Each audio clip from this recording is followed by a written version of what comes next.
One day, tinnitus suddenly entered my life. And it made me reflect on my entire way of living. Why me? Why did this happen to me? I asked myself over and over again. So I started analyzing the possible causes of my tinnitus. I listed the things I suspected, and began to fix them, one by one. I started smoking in my early 20s, back in the military. At one point, I was smoking more than a pack a day. I tried to quit many times, but every time I drank, I would smoke again.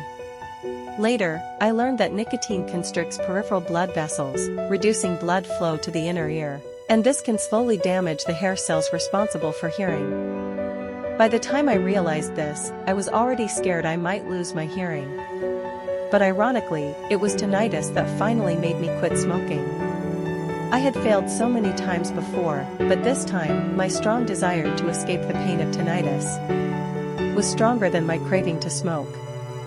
Then in my 40s, with more drinking and overeating at social gatherings, I gained belly fat. My blood tests showed high triglyceride levels. To be honest, I didn't care much about my belly sticking out.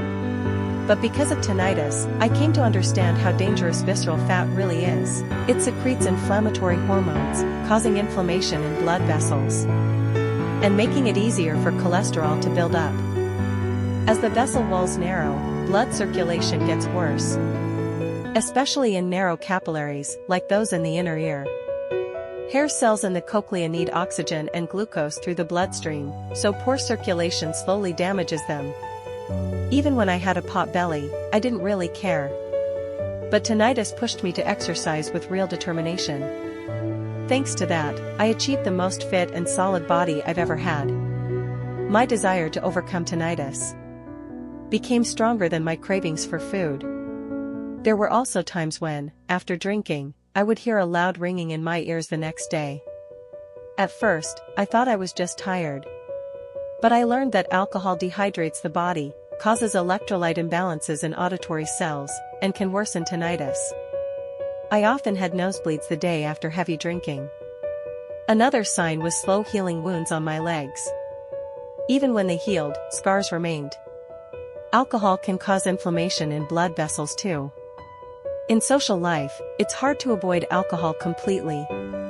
But I've learned to drink moderately. And again, I owe this to tinnitus. Now I've quit smoking, I practice intermittent fasting, and I've significantly reduced my visceral fat through strength training. I also drink in moderation. As a result, tinnitus is no longer something that torments me.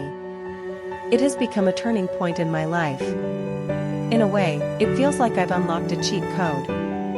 When I started feeling grateful for tinnitus, strangely enough, it stopped feeling like a stressor. The doctor had said, take walks, do some exercise. I now interpret those words as, instead of obsessing over your tinnitus, try to turn it into something you're thankful for.